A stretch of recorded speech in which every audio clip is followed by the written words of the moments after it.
Assalamualaikum warahmatullahi wabarakatuh. Apa kabar sahabat? Jumpa lagi dengan saya yang akan menyajikan kembali kisah nyata horor yang penuh misteri.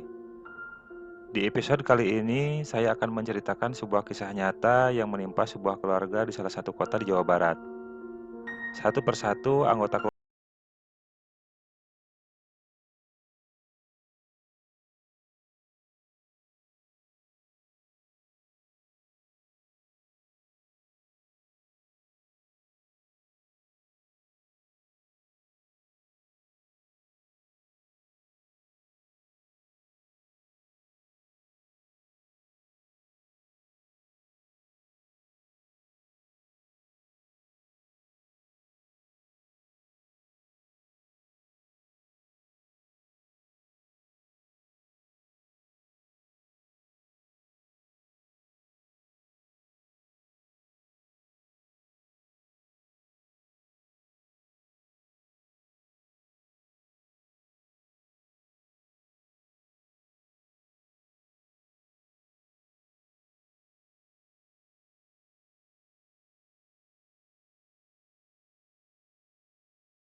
Suatu malam, aku sempat cerita kepada ibuku tentang sikap ayahku yang sering termenung sendiri dan terlihat gelisah.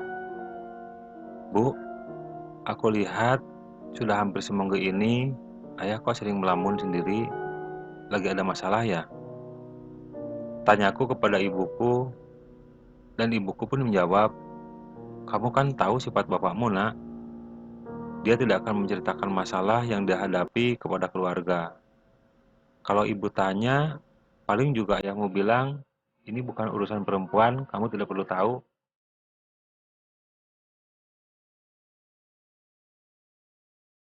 Akhirnya aku diam mendengar jawaban ibuku.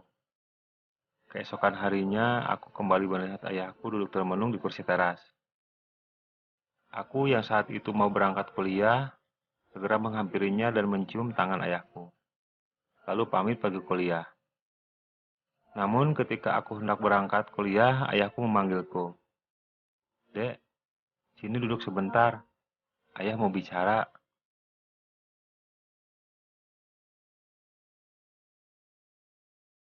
Aku yang saat itu hendak naik motor, kembali menghampiri ayahku. Beliau menyuruhku duduk di sampingnya lalu berkata, Dek, kamu anak laki-laki satu-satunya di keluarga ini. Kelak, kamu harus menjadi penerus ayah ya. Jangan sampai apa yang ayah dapatkan selama ini sia-sia. Kamu harus melanjutkannya. Kalau kamu kurang paham, kamu tanya saja Om Teddy, beliau tahu semuanya kok. Aku menganggukkan kepalaku sambil mengiyakan. Dalam hati, aku heran. Kok ayahku tiba-tiba berbicara seperti itu, tidak seperti biasanya. Namun, karena takut kesiangan sampai kampus, aku pun segera pamit, lalu pergi meninggalkan ayahku yang kembali duduk termenung.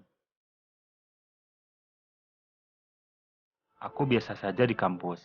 Tidak ada perasaan apapun mengenai perubahan sikap dan perkataan ayahku tadi pagi. Aku pikir mungkin itu hanya ungkapan sayang ayahku kepadaku sebagai anak laki-laki satu-satunya dari 3 bersaudara. Seminggu kemudian, kakak tertuaku tiba-tiba ditemukan meninggal di kamar mandi. Tanpa diketahui penyebabnya, dokter memprediksi kakakku meninggal karena serangan jantung. Tapi keluarga sempat gak percaya karena kakakku yang ini rajin olahraga nge-gym bersama temannya.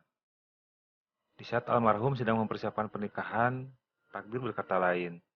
2 bulan lagi mau menikah, beliau meninggal dunia. Orang tuaku begitu bersedih, terutama ibuku. Sempat sakit-sakitan berminggu-minggu setelah kematian kakak pertamaku. Setelah sering kali dikasih wejangan oleh Ustadz, akhirnya beliau sadar dan berangsur-angsur sembuh. Tapi aku lihat kesedihan ibuku berbeda dengan ayahku. Beliau hanya sehari aku lihat bersedih. Besoknya, seperti tidak ada kejadian apapun. Begitu tenang tanpa ekspresi. 4 bulan berlalu, musibah kembali menimpa keluargaku. Kakak yang kedua kecelakaan dan meninggal di rumah sakit. Mobil yang dikendarainya tabrakan di tol. Meski sempat koma, namun akhirnya meninggal. Ibuku kembali bersedih. Beliau berkali-kali pingsan ketika jenazah mau dimakamkan. Ayahku seperti biasa bersedih sesaat lalu tenang kembali. Aku mengamati diam-diam sikapnya tersebut.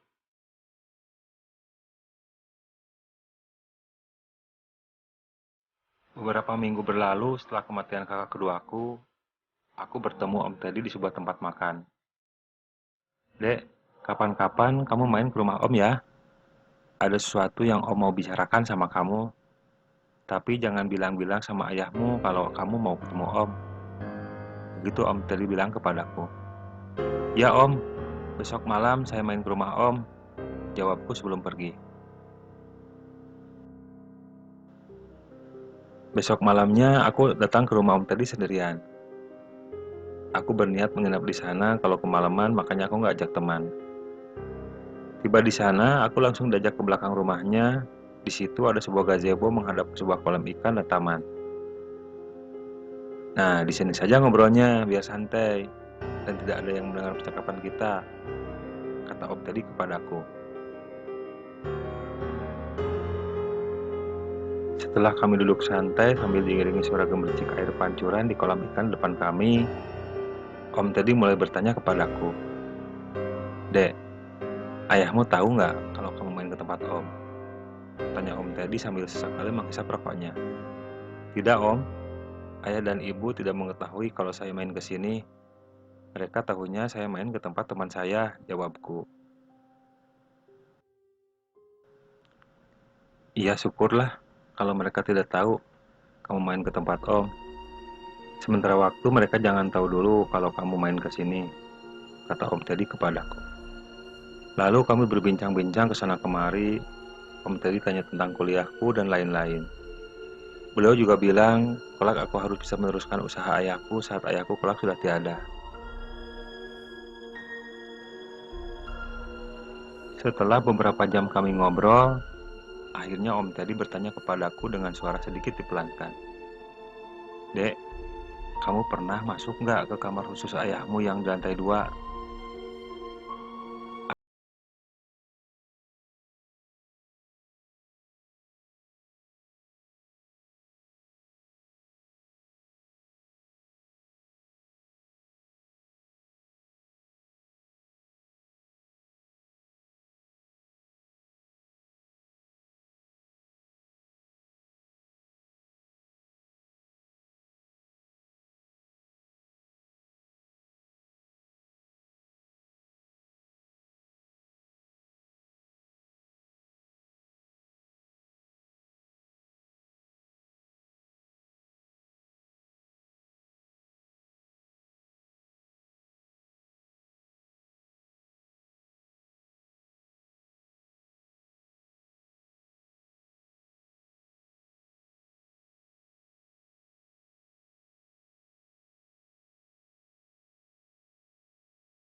pulang sendiri, aku semakin yakin ada sesuatu yang tidak beres yang terjadi dalam keluargaku.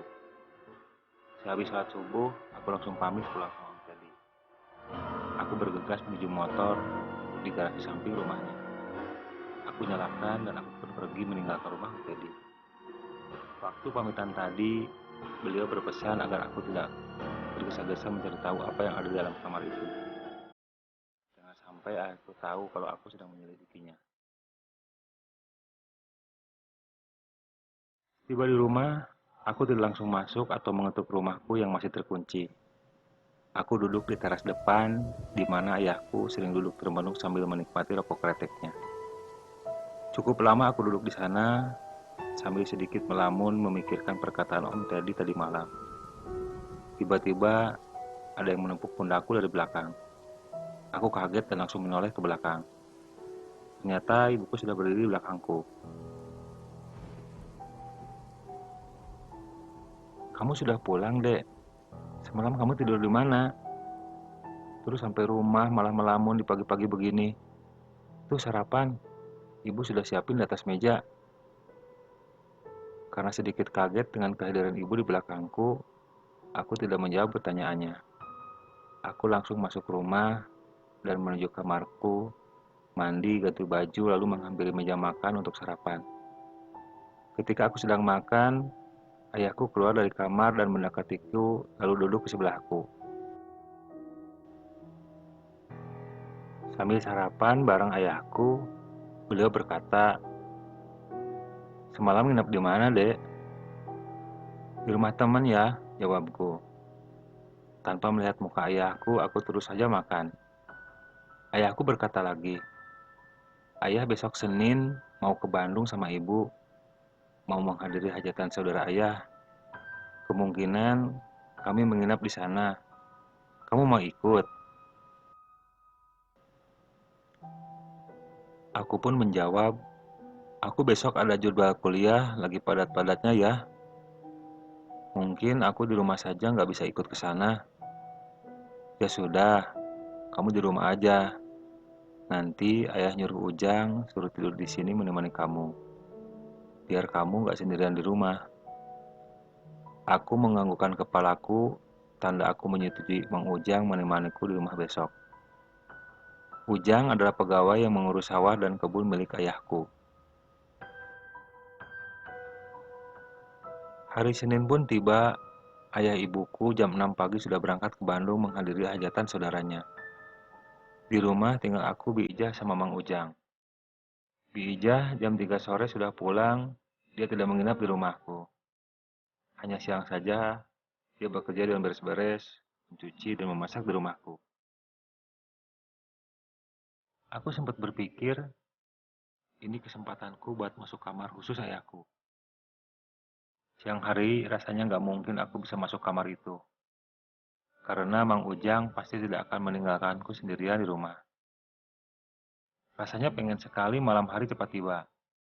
Aku berpikir, kalau malam kan Mang Ujang pasti tidur. Dan aku pun bebas masuk ke kamar ayahku di lantai 2. Aku berangkat kuliah jam 8 pagi dan pulang ke rumah jam 1 siang. Sesampainya di rumah, aku lihat Mang Ujang sedang di taman belakang memberikan makan ikan-ikan di kolam. Aku bergegas naik ke lantai 2 rumahku, lalu menuju kamar khusus milik ayahku. Dan seperti biasa kamar itu selalu terkunci. Aku berkata dalam hati, "Hmm, sudah pasti dikunci kamar ini. Gimana caranya ya aku masuk tanpa merusak pintunya?" Aku termenung sejenak, lalu bergegas turun dari lantai 2 ke lantai 1, menuju kamar ibuku dan ayahku. Aku masuk ke dalam kamar pelan-pelan, lalu menutupkan kembali pintunya.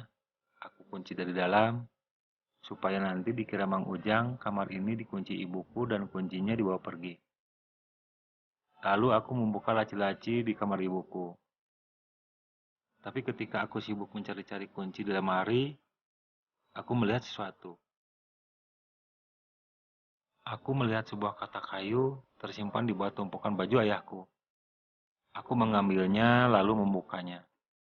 Aku terkesiap, kaget karena isinya penuh dengan perhiasan emas. Lalu kulihat ada sebuah kunci terselip di sisi kotak. Ketika aku lihat, ternyata itu kunci kamar, tapi entah kamar yang mana yang aku harus mencobanya. Setelah aku mendapatkan kunci, aku keluar dari kamar ibuku berjalan menuju kamarku. Malam hari pun tiba, selepas sholat isya aku keluar dari kamar. Aku lihat Mang Ujang sedang rebahan di ruang TV. "Mang, mau tidur di situ ya?" tanyaku kepadanya. "Enggak, Dek. Nanti setelah ngantuk, Mamang mau tidur di kamar belakang saja ya," jawabnya. Dalam hati aku bersyukur kalau Mang Ujang tidur di kamar belakang. Aku bisa bebas memeriksa tiap pintu untuk mencoba kunci yang aku temukan tadi siang. Jam 10 malam, Mang Ujang telah masuk ke kamar belakang. Aku pura-pura menonton TV biar Mang Ujang tidak curiga. 20 menit kemudian, lalu aku mengenap-ngenap naik ke lantai atas. Tiba di depan kamar khusus ayahku, aku langsung mencoba memasukkan dan memutar kunci. Dan klik, akhirnya pintu terbuka. Terlihat kamar itu hanya diterangi lampu kecil dengan cahaya temaram. Ketika aku mulai masuk, hidungku langsung mencium bau wangi dupa. Meski tidak ada dupa yang menyala, tapi baunya masih tetap menyengat di hidung. Sejenak aku mengamati ruangan kamar itu. Aku lihat ada peti berukuran 1 x 1 meter berwarna hitam 2 buah berjejer di sudut kamar. Lalu ada nampan stainless berisi sisa dupa dan cerutu. Di sebelahnya ada meja kecil, di atasnya terdapat sebuah kotak kecil. Aku mulai mendekat. Meja kecil itu, aku mencoba melihat apa isi kotak kecil itu. Lalu aku terangi dengan lampu senter dari HP-ku. Setelah jelas terlihat, aku tersentak kaget mundur 1 langkah. Bulu kuduku mulai meremang, keringat dingin mulai membasahi bajuku. Karena aku melihat sebuah boneka berambut panjang, lebih panjang dari badannya yang hanya seukuran jempol kaki. Tangan benda mirip boneka itu bersindekap di atas dadanya, dan berkuku panjang melilit perutnya. Di sisi mulutnya keluar taring panjang melebihi panjang mukanya. Kuku kakinya pun sama panjang seperti kuku tangannya. Boneka mengerikan itu mirip manusia namun berukuran kecil. Di bawah meja, aku melihat sesuatu berwarna putih. Setelah aku senter dengan lampu, ternyata itu plastik pada bekas darah bertulisan golongan O. Aku kembali menerangi muka benda itu. Aku melihat tangannya seperti bergerak-gerak. Karena aku baru pertama kali melihat benda seperti itu, aku pun kaget. Seketika berlari keluar dari kamar, lalu menguncinya kembali. Aku segera turun dari lantai atas, langsung menuju kamarku. Jantungku berdebar kencang, napasku ngos-ngosan, rasa takut mulai aku rasakan. Ternyata ayahku menyimpan sebuah benda menyeramkan yang bisa hidup bergerak-gerak sendiri dalam rumah ini. Keesokan harinya, aku langsung berangkat ke rumah Om Teddy. Lalu menceritakan apa yang aku lihat semalam di kamar ayahku. Om Teddy terdiam, tidak senyum-senyum seperti waktu aku pertama kali ngobrol. Dia berkata, "Sudah kuduga, pasti ada yang tidak beres dengan ayahmu, Dek. Kamu buka nggak peti besar yang berada di dalam kamar itu?" Aku menjawab, "Aku tidak sempat membuka peti itu, Om. Aku keburu ketakutan, lari keluar meninggalkan kamar itu. Peti itu pasti berisi uang hasil kerja makhluk yang kamu temukan dalam kotak, Dek," ujar Om Teddy menambahkan. "Itu makhluk apa, Om?" tanyaku. "Itu yang dinamakan beka atau batara karang. Benda mistis mirip manusia kerdil yang bisa hidup ketika pusarnya ditetesi darah manusia. Benda itu bisa disuruh menggeser uang dari tempat lain ke rumah orang yang menyuruhnya, alias mencuri secara halus dengan jumlah besar." Mungkin ayahmu melanggar perjanjian dengan Batara Karang tersebut, Dek. Sehingga keluarganya satu persatu meninggal mendadak setelah menikmati uang hasil dari mencuri si Batara Karang tersebut. Kamu harus menyelamatkan ayah dan ibumu, termasuk diri kamu dari amukan Batara Karang tersebut, ujar Om Teddy. Ketika aku sedang berbicara dengan Om Teddy, tiba-tiba HP-ku menyala. Ibuku menelpon, katanya ayahku meninggal mendadak karena serangan jantung dalam perjalanan menuju pulang dari hajatan. Aku pun disuruh cepat-cepat pulang oleh ibuku. Lagi-lagi keluargaku berduka. Tidak sampai setahun, 3 orang keluargaku meninggal tanpa sakit terlebih dahulu. Setelah kematian ayahku, hari-hari berikutnya, ibuku sering mengurung diri di kamar. Akhirnya sakit-sakitan, lalu 6 bulan kemudian ibuku juga meninggal. Aku sangat bersedih dengan semua kejadian ini. Kini, tinggal aku seorang diri yang tersisa di keluarga ini. Setelah situasi berkabung selesai, aku mencoba kembali masuk ke kamar khusus ayahku. Ketika pintu dibuka, aku lihat semua sama seperti dulu ketika aku pernah masuk ke kamar ini. Ketika aku mendekati kotak di atas meja, aku soroti kotak itu. Saat aku lihat, ternyata kotak itu sudah kosong. BK atau Batara Karang itu sudah tidak ada lagi di tempatnya. Lalu aku mendekati kotak besar yang berada di sudut kamar. Aku membukanya dan ternyata benar. Kotak itu terisi penuh dengan uang lembaran 100 ribuan. Kotak satu lagi aku buka ternyata isinya sama, penuh dengan uang. Namun entah kenapa tidak ada rasa gembira sedikit pun dalam hatiku melihat uang itu.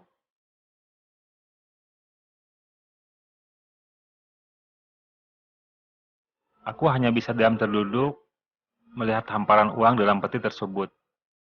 Semua terasa hampa, kesedihanku ditinggal oleh kedua orang tua dan kedua kakakku tidak sebanding dengan uang ini. Aku akan mencari tahu apa yang sebenarnya terjadi dan ada perjanjian apa antara ayahku dengan Batara Karang tersebut.